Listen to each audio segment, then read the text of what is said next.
Thomas Reid sat in his luxury apartment, staring at the cream-colored wedding invitation in his hands. The fancy gold lettering seemed to mock him. His ex-fiancée Jessica was getting married in just 3 weeks. Thomas ran his fingers through his dark hair and sighed deeply. 2 years ago, when his tech company was struggling and bills were piling up, Jessica had walked out. "I need stability," she had said. What she meant was she needed someone with money, and Thomas didn't have enough at the time. Just 6 months after their breakup, she started dating Richard, a successful real estate developer. Now, Thomas's life had completely changed. He had sold his company for millions after creating a breakthrough app that big tech companies fought over. He had the money, the car, the apartment, everything except someone to share it with. He tossed the invitation onto his glass coffee table. Why had Jessica even invited him? Was she showing off her new life? Did she want to prove she had made the right choice? Whatever the reason, Thomas knew one thing: he couldn't show up alone. The next morning, Thomas drove to the homeless shelter downtown, where he volunteered once a month, teaching basic computer skills. He wasn't looking for a date when he arrived, just trying to keep his mind busy. That's when he noticed her. Anna was new at the shelter. Unlike many others, she sat quietly in the corner, reading a worn paperback book. Her clothes were clean but simple, her long brown hair tied back neatly. There was a quiet dignity about her that caught Thomas's attention. During the computer class, Thomas learned more about her. Anna spoke well and picked up the lessons quickly. She had been a grade school art teacher until recently. When he asked what brought her to the shelter, her eyes lowered. "A house fire," she said softly. "I lost everything 3 months ago. Insurance barely covered anything because of some policy technicality. Then my mother got sick and medical bills took the rest." After class, Thomas found himself walking with Anna in the small garden behind the shelter. The spring air was cool and pink cherry blossoms fell around them like snow. "This might sound crazy," Thomas said suddenly, surprising even himself. "But would you consider going to a wedding with me?" Anna looked at him with confusion in her eyes. A wedding? Thomas explained about Jessica, about the breakup, about his reluctance to attend alone. "I know it's unusual, but I'd make it worth your while. New clothes, a nice place to stay for a few weeks, and I could pay you $5,000. Anna stopped walking. "You want to hire me to pretend to be your girlfriend?" When she put it that way, Thomas felt embarrassed. "It sounds terrible when you say it out loud." "It does," Anna agreed, but there was a hint of a smile on her face. "Why me? There must be plenty of women who'd go with you for free." Thomas thought about it. Why had he asked her? "There's something real about you," he finally said. "Everyone at that wedding will be fake, showing off their money, their success. You're different." Anna stared off into the distance. Thomas could almost see her weighing her options. $5,000 could help her mother, give her a fresh start. But was it worth the deception? "I won't have to pretend to be anyone but myself," she asked. "Just yourself," Thomas confirmed, "with nicer clothes." Anna took a deep breath. "One condition. I don't have to pretend we're in love or anything like that. We can say we're friends or just starting to date." Thomas felt a wave of relief wash over him. "That's perfect. And I'll need half the money up front," Anna added, "for my mother's treatment." Thomas nodded. "I'll arrange everything. You won't regret this, I promise." As they walked back to the shelter, neither Thomas nor Anna realized how much this strange arrangement would change both their lives. The wedding was just the beginning of a story neither of them could have imagined. Anna closed the door to the guest house and leaned against it, hardly believing where she was. The small house behind Thomas's main property was bigger than any apartment she had ever lived in. The furniture was simple but expensive, the kitchen gleaming with appliances she'd only seen in magazines. She sat on the edge of the bed, running her hand over the soft comforter. 6 months ago, her life had been completely different. Back then, Anna had taught art at Westview Elementary School. She loved watching children discover their creativity, their small faces lighting up when they created something new. Her tiny house on Oak Street wasn't fancy, but it was filled with books, art supplies, and treasures collected over years of flea market hunting. The garden out back was her pride and joy, with tomato plants and flowers competing for space. Then came the fire. Anna had been at the hospital with her mother when a neighbor called. An electrical problem in the old wiring, they said. By the time she got home, there was nothing left but ashes and smoke. The firefighters had managed to save a box of photos and her mother's old jewelry box, but everything else was gone. Her clothes, her teaching materials, the paintings she had worked on for years. The insurance money barely covered a fraction of what she'd lost. The company found some loophole about outdated wiring not being up to code. Then her mother's condition got worse, and the medical bills started piling up. Anna opened her backpack, one of the few things she owned now, and pulled out a worn photo. It showed her and her mother standing in front of the Grand Canyon, both smiling widely. That trip had been 5 years ago, before her mother's first diagnosis. "I'm doing this for you, Mom," Anna whispered to the photo. She had tried everything to avoid ending up at the shelter. First, she'd stayed with a coworker, but after 2 weeks, she could tell she had overstayed her welcome. Then she'd lived in her old car until it broke down and she had to sell it for parts. The shelter was her last resort. Pride had kept her from calling old friends who might have helped. That same pride made her uncomfortable with Thomas's offer. But her mother needed specialized medication that cost more than Anna could make from substitute teaching and the evening shifts at the coffee shop. Her phone buzzed with a text. It was from the hospital. Her mother was asking for her. Anna grabbed her jacket and headed for the door, where she almost bumped into Thomas. "I was just coming to see if you needed anything," he said. "I have to go to the hospital," Anna replied, her voice tight with worry. Thomas's face softened. "I'll drive you. You don't have to do that." "I know I don't have to. I want to."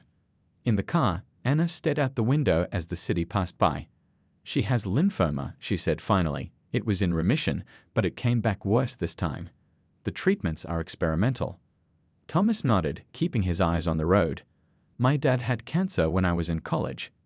Pancreatic. He didn't make it." The simple statement, free of pity or empty reassurances, made Anna feel less alone. At the hospital, Thomas waited in the lobby while Anna visited her mother. Rose was asleep when Anna entered, looking small and fragile against the white sheets. Anna sat beside her, gently holding her thin hand. When her mother woke up, her eyes brightened. "You look better," Rose said, not so worried. Anna smiled. "I found a temporary job. It's a bit unusual, but it pays well." "Tell me everything," her mother insisted. So Anna did, explaining Thomas's odd proposal. To her surprise, her mother laughed, really laughed, for the first time in months. "Life is full of strange turns," Rose said. "Just be careful with your heart." "It's just business," Anna insisted. Her mother's knowing smile said she wasn't convinced. "Bring him to meet me sometime. I want to see this rich man who's taking my daughter to a fancy wedding." Later, when Anna returned to the lobby, Thomas stood up from his chair. "How is she?" "Better today," Anna said. "She wants to meet you." Thomas looked surprised, then nodded. "I'd like that." As they walked back to the car, Anna realized that whatever happened with this wedding scheme, she had made the right choice. For the first time in months, she had hope, and that was worth more than any amount of money. The bell above the boutique door chimed as Thomas and Anna walked in. It was their third shop of the day. The first two had been too stuffy, with salespeople who looked at Anna like she didn't belong there. Mr. Raid. A woman with short silver hair hurried over to them. "So good to see you again." "Hello, Diane," Thomas said. "This is my friend Anna. She needs something for a wedding." Diane smiled warmly at Anna. "Let's find you something perfect." For the next hour, Anna tried on dresses that cost more than her old car. Each time she stepped out of the changing room, Thomas would look up from his phone and give his opinion. "Too formal," he said about a black gown. "Too flashy," about a beaded one. Finally, Anna emerged in a deep green dress that flowed when she walked. It was simpler than the others but fit her perfectly. Thomas looked up and for a moment said nothing. He just stared.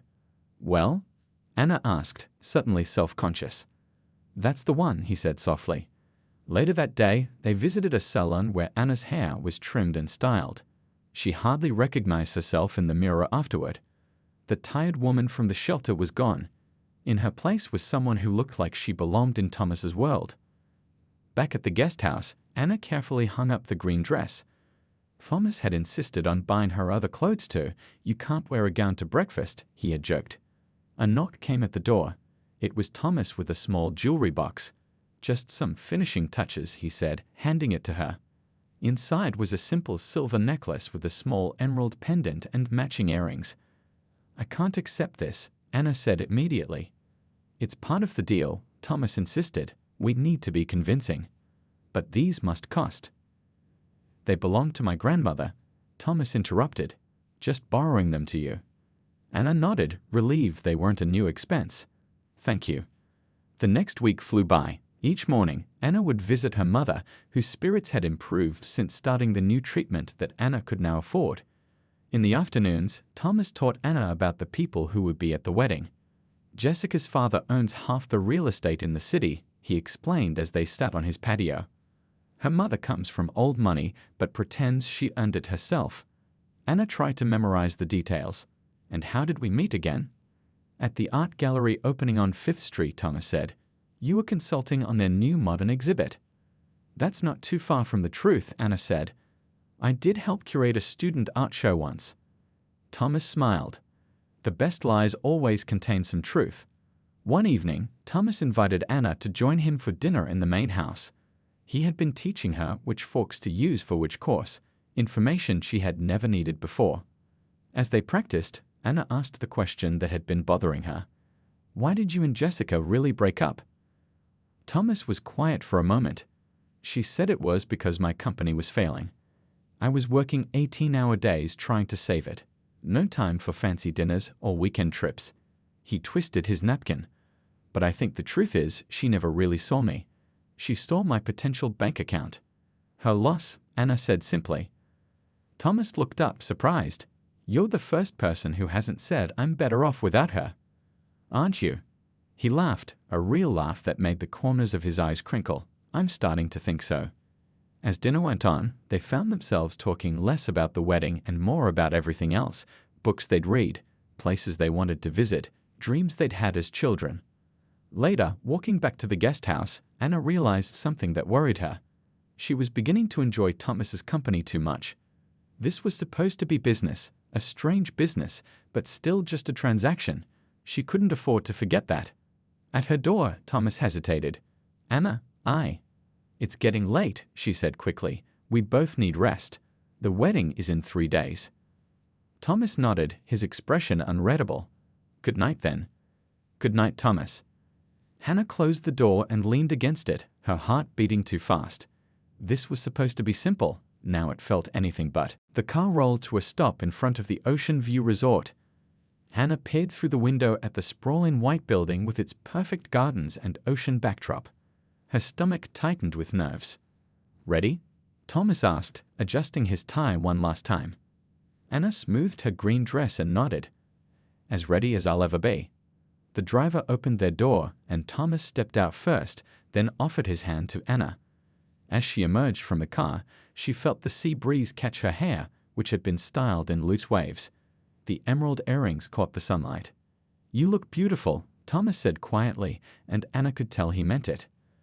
They walked up the stone path to the entrance, where guests in expensive clothes were gathering. Anna tried to remember everything Thomas had told her about these people, who was important, who to avoid, who might ask too many questions. A woman in a blue dress spotted them and came rushing over. "Thomas, you actually came." She hugged him tightly, then turned curious eyes to Anna. "Linda, this is Anna," Thomas said. "Anna, this is Linda, Jessica's cousin." "Lovely to meet you," Anna said, offering her hand the way Thomas had taught her. Linda's eyes widened slightly. "How did you two meet?" The question came out too eagerly, like she was hunting for gossip. "At an art gallery," Anna replied before Thomas could speak. "I was consulting on their modern exhibit." "Anna's an art expert," Thomas added, placing his hand gently on her back. Linda looked impressed. "Really? Do you know Philip Chen? He's Jessica's fiancé's best man and quite the art collector." Anna felt a flash of panic. What if they expected her to know specific artists or galleries? But then she remembered her years of teaching art history to 8th graders. She could do this. "I look forward to meeting him," she said calmly. As they moved through the crowd, Anna felt eyes following them. She caught snippets of whispered conversations. "That's Jessica's ex." "Who's the woman with him?" Never seen her before. Thomas leaned close. You're doing great, he whispered. Jessica just walked in, by the way. Don't look now. Of course, Anna immediately wanted to look.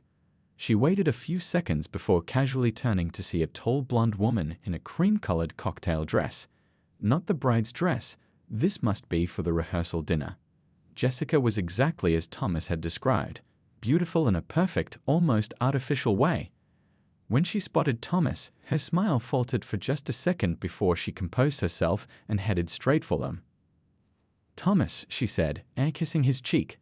I wasn't sure you'd come. Her eyes scanned Anna from head to toe, assessing. Wouldn't miss it, Thomas replied. Jessica, this is Anna. Lovely to meet you, Anna said. Congratulations on your wedding. Jessica's smile didn't reach her eyes. Thank you. How long have you two been together? We met a few months ago, Thomas said smoothly. So new, Jessica commented. And what do you do, Anna? I'm an art consultant, Anna said. But I was a teacher before that.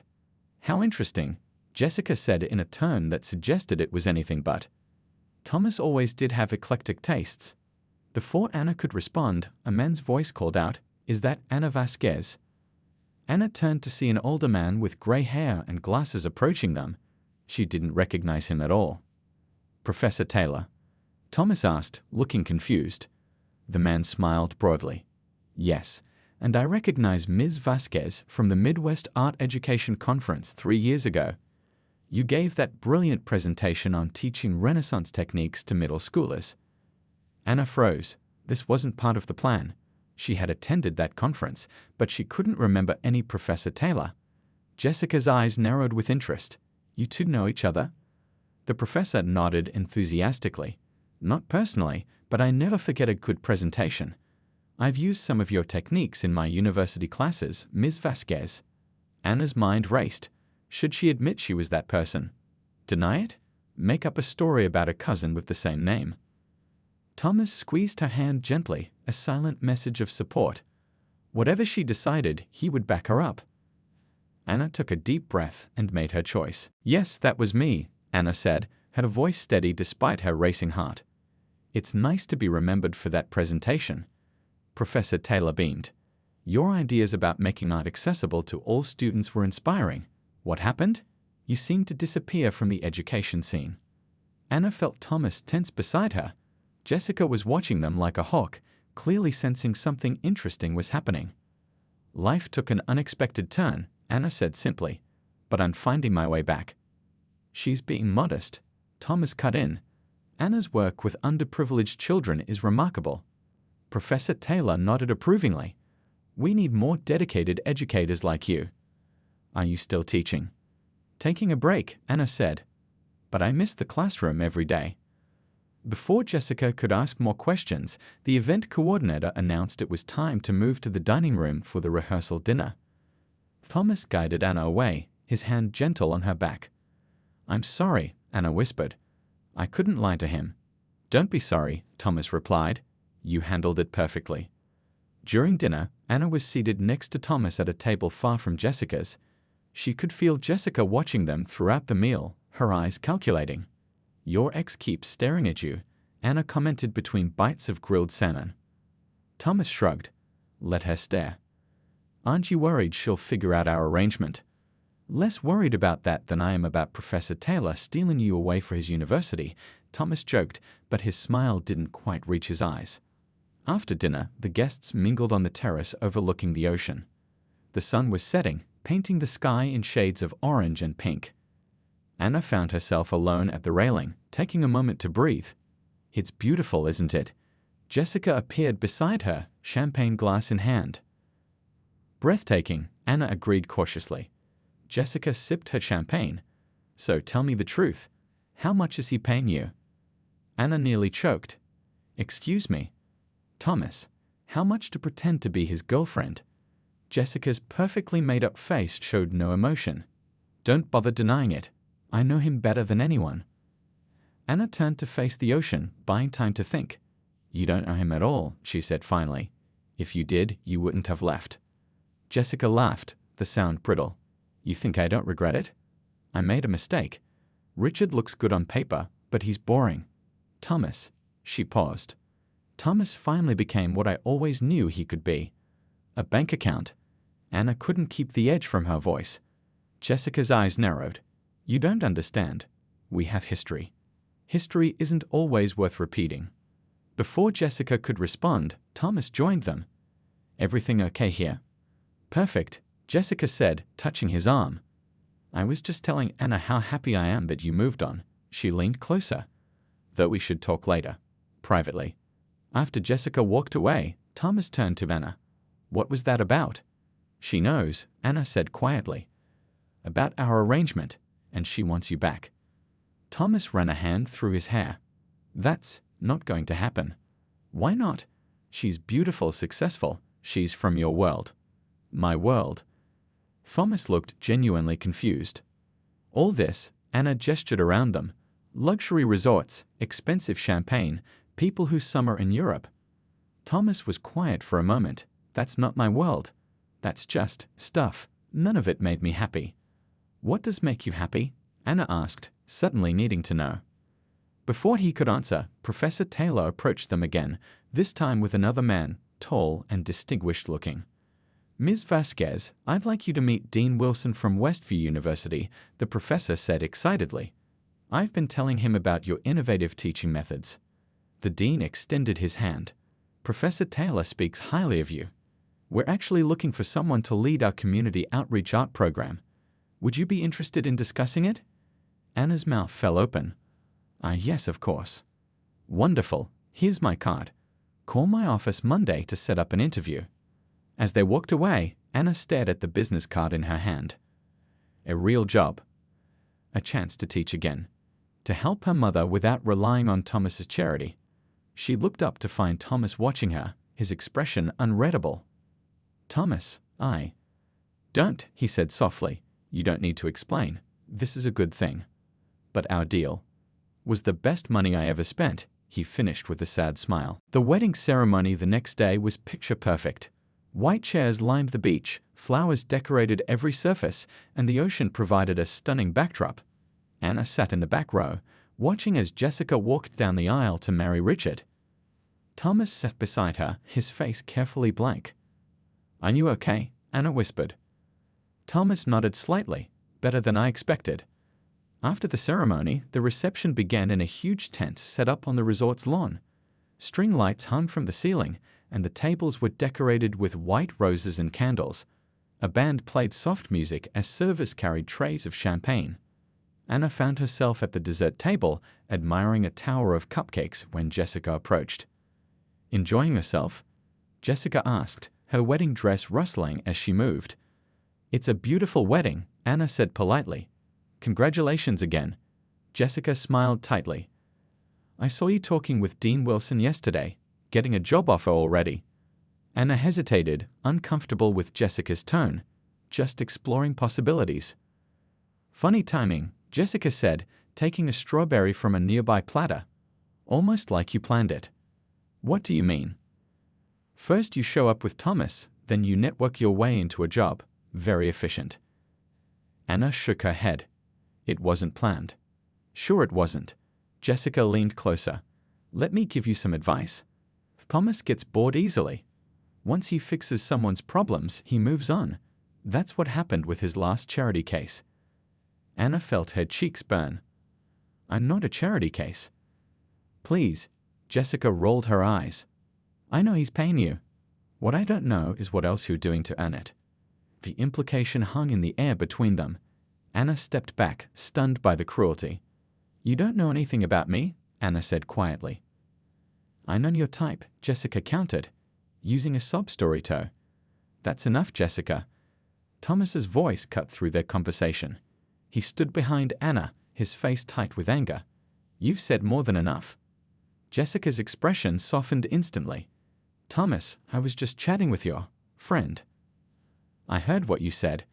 Thomas's voice was cold. And I think you owe Anna an apology. Jessica laughed nervously, glancing around to see if anyone was watching their exchange.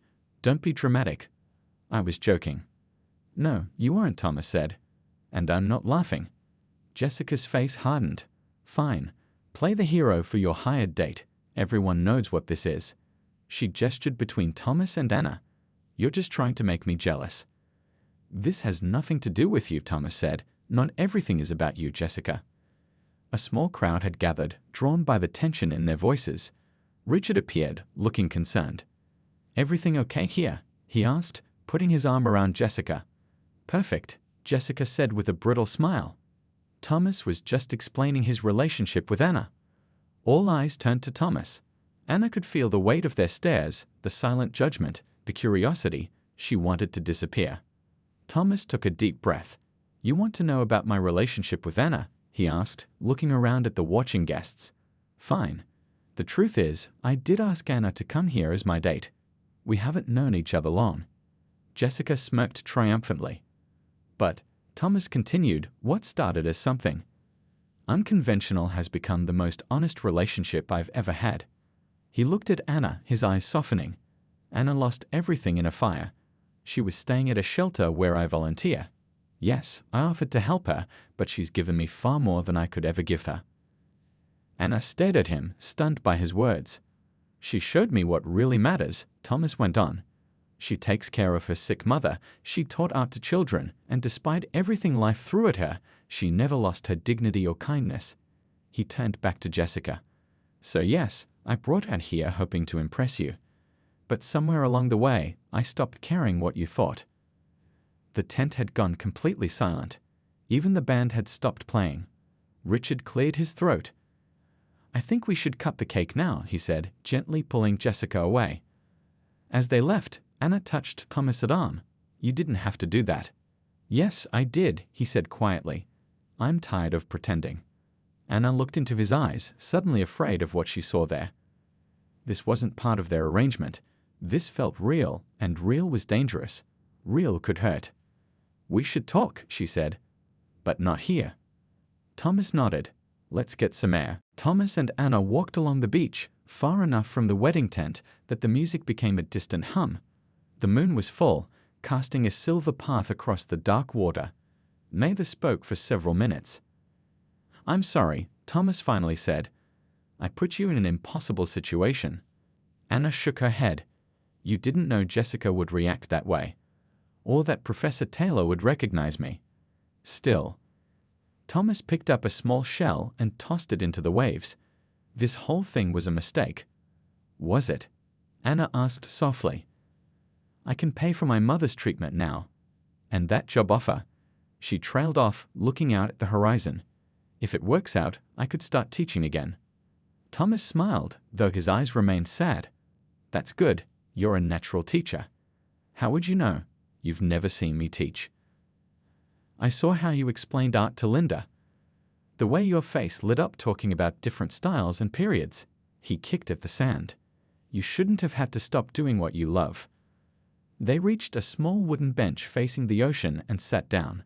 The night air was cool, and Anna wrapped her arms around herself.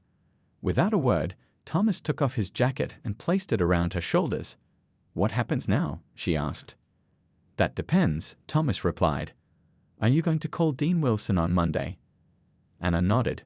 I think so. The program sounds perfect, bringing art to community centers, working with kids who wouldn't otherwise have access. You'll be amazing at it. Thomas looked down at his hands. And what about us? The question hung in the air between them. Anna pulled his jacket tighter around her. There is no us, Thomas. That was the deal. You paid me to pretend, and I did. What if I don't want to pretend anymore? Anna turned to look at him. His face was half in shadow, half in moonlight. What do you mean? I mean, Thomas took a deep breath. These past few weeks with you have been more real than my entire relationship with Jessica. I'm not asking for anything. I just thought you should know. Anna looked away, her heart racing. This isn't a fairy tale. You're a successful businessman who lives in a mansion. I'm a homeless art teacher with a sick mother and more problems than I can count. Former homeless art teacher, Thomas corrected gently. Soon to be university program director, if I had to guess. Despite herself, Anna smiled. You make it sound so simple. It's not simple at all, Thomas admitted, but neither is life. The question is whether you want to figure it out together or separately. Anna was quiet for a long moment. I need time. To get back on my feet, to feel like myself again. To know that whatever I feel for you isn't just gratitude. Thomas nodded. I understand. But, Anna continued, I'd like to stay in touch. As friends, real friends, not pretend ones. I'd like that too. They sat in comfortable silence, watching the waves roll in and out. The sound was peaceful, rhythmic. We should probably go back, Anna said eventually. People will wonder where we went. Let them wonder, Thomas replied with a small smile. I'm fine right here. 3 months later, Anna stood in front of a classroom at the community center, watching as 20 children created colorful self-portraits. Her apartment was small but comfortable, close to both the university and her mother's new care facility.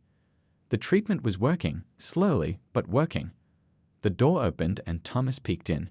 He visited the center regularly now, funding art supplies and equipment. But Anna knew that wasn't why he came. Ready for coffee? He asked when class ended. It had become their Saturday routine. Coffee, sometimes a walk, talking about everything and nothing. Taking things one day at a time. Just let me clean up, Anna said, gathering paintbrushes. As the last child left, Thomas helped her straighten the room. Their hands touched briefly as they both reached for the same watercolor set. Neither pulled away. I got a card from Jessica yesterday, Anna mentioned. She and Richard are in marriage counseling. Already? Thomas raised his eyebrows. The wedding was just 3 months ago. Anna shrugged. Some relationships aren't built to last. And others? Thomas asked, his eyes meeting hers. Anna smiled. Others take time. And trust. And friendship first. I have time, Thomas said simply. Anna linked her arm through his as they walked out together. The future wasn't certain, but it was bright with possibility. Like a blank canvas waiting for the first stroke of color. And for the first time in a long while, Anna was excited to see what picture would emerge.